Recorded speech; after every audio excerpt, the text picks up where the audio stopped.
Bismillahirrahmanirrahim. Assalamualaikum warahmatullahi wabarakatuh. Alhamdulillah wassalatu wassalamu ala Rasulillah wa ala alihi wa sahbihi wa man tabi'ahu wa mawalah. Allahumma salli ala Sayyidina Muhammad wa ala ali Sayyidina Muhammad. Yang pertama, ada yang perlu saya luruskan pernyataan Ustadz Ahmad Ridwan bahwa kita tidak terkait dengan partai apapun. Ini perlu, karena kalau nanti tadi mukadimahnya partai, nanti dikaitkan dengan warna baju, warna sorban, dan warna batu cincin. Pertama tentu kullu amrin zibalin, semua amal yang baik walam yubda bihamdillah, kalau tidak diawali dengan ucapan alhamdulillah fahuwa aqta, maka amal itu putus.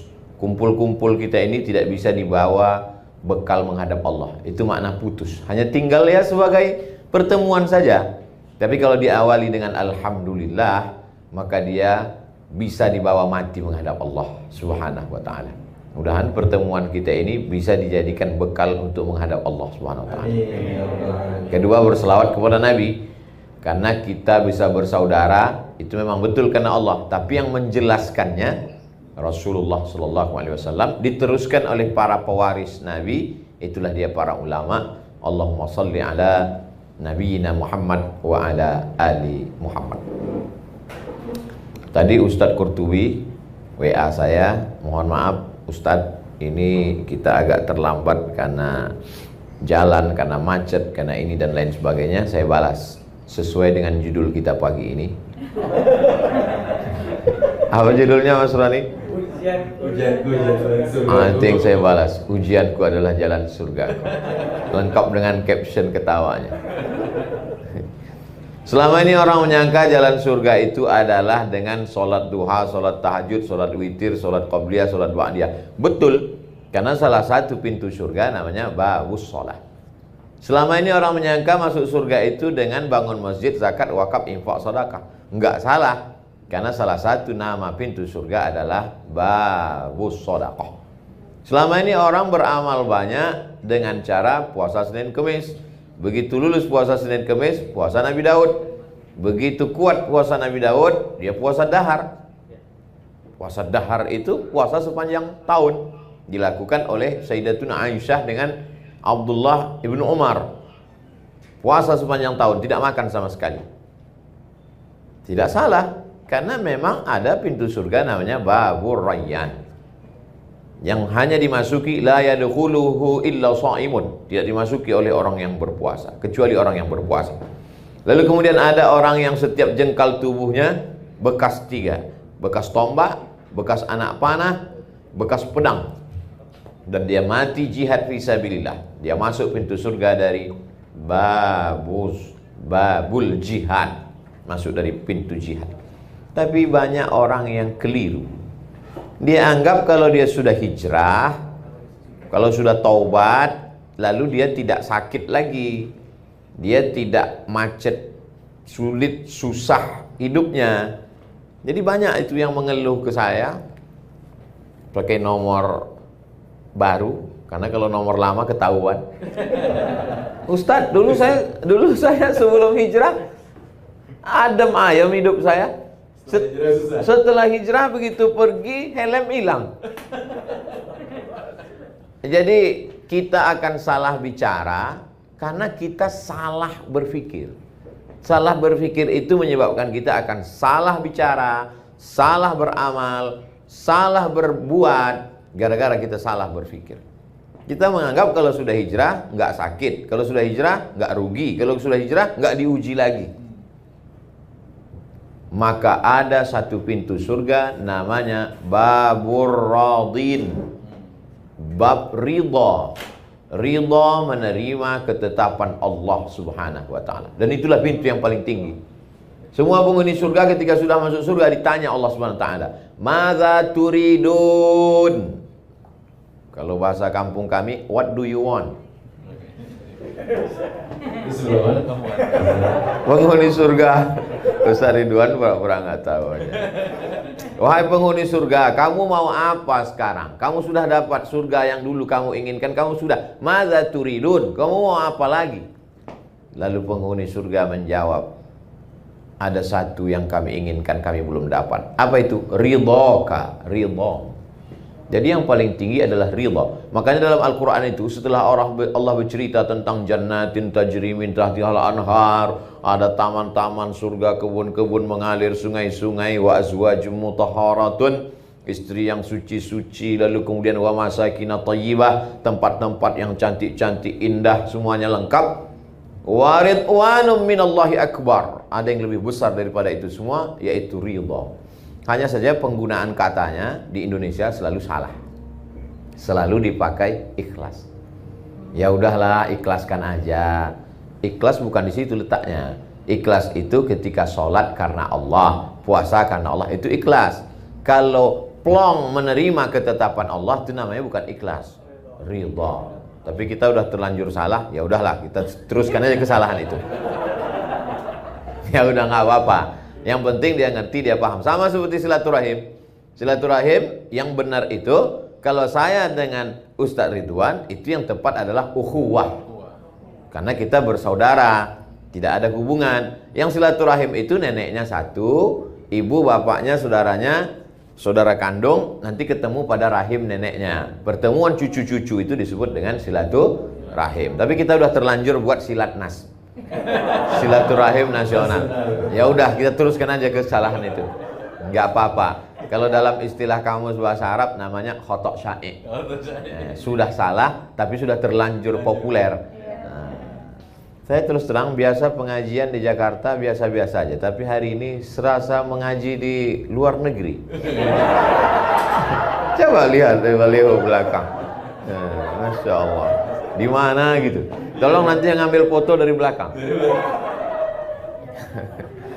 Jadi ada satu yang paling tinggi adalah ridha menerima ketetapan Allah. Tapi saya tidak ingin pengajian ini dipotong.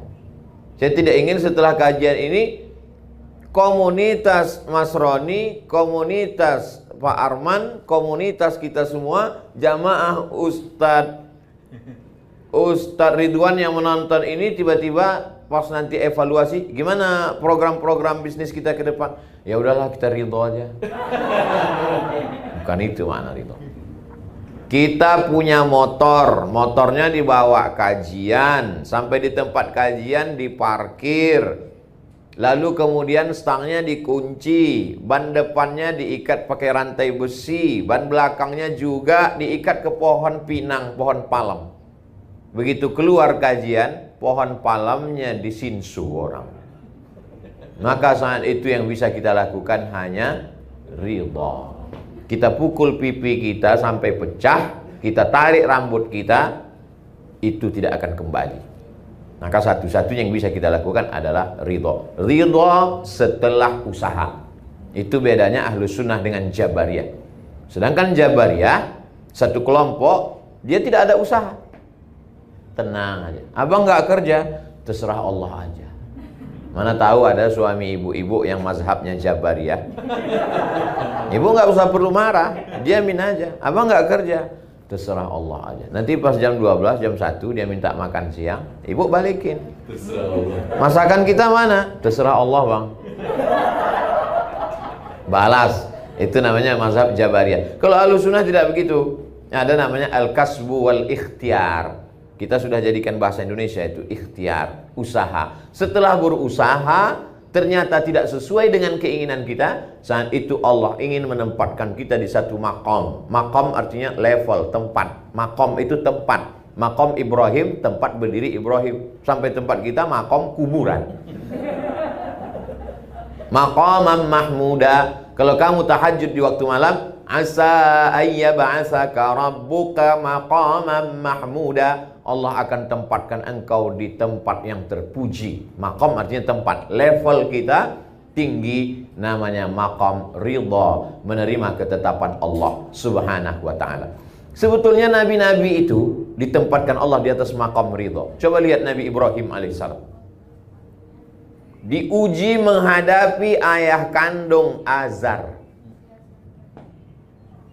Kalau menghadapi Abu Lahab, Abu Jahal, dan abu-abu lainnya, tak perlu disebut, nanti makin populer. itu biasa. Tapi menghadapi abi, kalau menghadapi abu biasa. Beda. Tapi kalau menghadapi abi, bapakku sendiri, maka itu makamnya tinggi. Dan Ibrahim ridho menerima itu. Apakah ridhonya dia menerima makam abi itu lalu dia berhenti berdakwah? Tidak. Ibrahim tidak berhenti berdakwah. La illam tantahi, kalau kau tidak berhenti mendakwahi aku hai Ibrahim, la arjumannaka, ku lempar kau pakai batu sampai mati. Wahjurni maliya, tinggalkan aku untuk waktu yang lama. Apa jawab Ibrahim? Salamun alaika, selamat untukmu wahai ayahku. Sa'astaghfiru laka rabbi, aku tetap mintakan ampun untukmu kepada Allah. Innahu kana bi hafiyya, Allah selalu mengabulkan doa-doaku. Jadi sekarang baru hijrah udah kelahi dengan orang tua. Ya Allah. Baru hijrah. Saya kemarin Pak Ustadz melihat bapak saya nggak sholat, saya masukkan ke neraka 2 kali. Gimana kamu ini? Al-adab fawqal ilmi, adab di atas ilmu. Mungkin bahasanya bahasa kamu, tapi yang menyampaikan Ustadz Ridwan. Apa salahnya video Ustadz Ridwan yang disampaikan? Bapak-bapak, ibu, saudara sekalian, kita boleh kaya hari ini, tapi kalau kita mati semuanya tinggal. Yang kita bawa adalah sholat. Inna awwala ma yuhasabu fil 'abdu yaumal qiyamati sholatuhu. Yang pertama kali dihisab adalah sholatnya. Ya, ini ada video dari Ustadz Ridwan. Begitu agak kurang keras, baru video Ustadz Somad. Antaraka sholata muta'ammidan, siapa yang meninggalkan sholat secara sengaja, faqad kafara jihara, kafirlah dia secara nyata, neraka jahanam tempatnya. Siapa ini Ustadz nih kalau ceramah marah-marah terus? Nah, jadi ada satu makam berhadapan. Ini penyakit orang hijrah. Sesudah hijrah, dimasukkannya semua orang di sekeliling dia masuk neraka. Betapa tidak adilnya Allah kalau neraka surga yang seluas langit dan bumi. Wasari'u ila maghfiratin min rabbikum wa jannatin 'arduhas samawati wal ard. Surga selangit dan bumi, isinya cuma kamu sama istrimu aja. Bapakmu masuk neraka, ibumu masuk neraka, mertuamu masuk neraka, tetanggamu masuk neraka. Sunyi sekali surga itu. Justru musuh-musuh kita itu kita ajak masuk surga semua. Semua haters saya ajak masuk surga. Kalau nggak ada lo nggak rame haters. Dunia ini menjadi indah karena kau ada. Sudah banyak orang melupakan aku, tapi karena sering kau serang mereka jadi ingat lagi. Jadi itu makam yang pertama, makam menghadapi orang di sekitar kita yang belum mendapat hidayah. Justru kalau mereka dapat hidayah, doa kita kurang khusyuk. Mungkin tasbih kita cuma 3 kali, subhanarabbiyal a'la wa bihamdi, subhanarabbiyal a'la wa bihamdi, subhanarabbiyal a'la wa bihamdi. Tapi begitu mereka belum dapat hidayah, ya Allah, ibuku belum pakai hijab, ya Allah, kepalanya sudah berhijab tapi roknya masih pendek.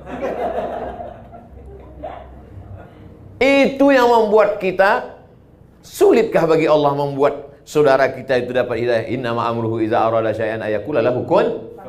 Allah cuma ingin melihat tetesan air mata kita di tengah malam. Cuma itu yang dilihat Allah Subhanahu wa taala. Allah ingin melihat rumah kita itu berkelap-kelip lampu di tengah malam. Tengah malam malaikat melihat. Malaikat saling bercengkrama di langit. Kata malaikat kepada malaikat yang lain, "Itu rumah kok menyala?" "Iya, dia masih doa malam ini." "Besok malam kok menyala?" "Iya, masih doa." "Kok nggak nyala lagi?" "Udah dapat." Jadi nggak doa lagi dia. Ternyata belum dapat hidup. Inilah manusia ini. Makam yang pertama, makam menghadapi orang di sekeliling.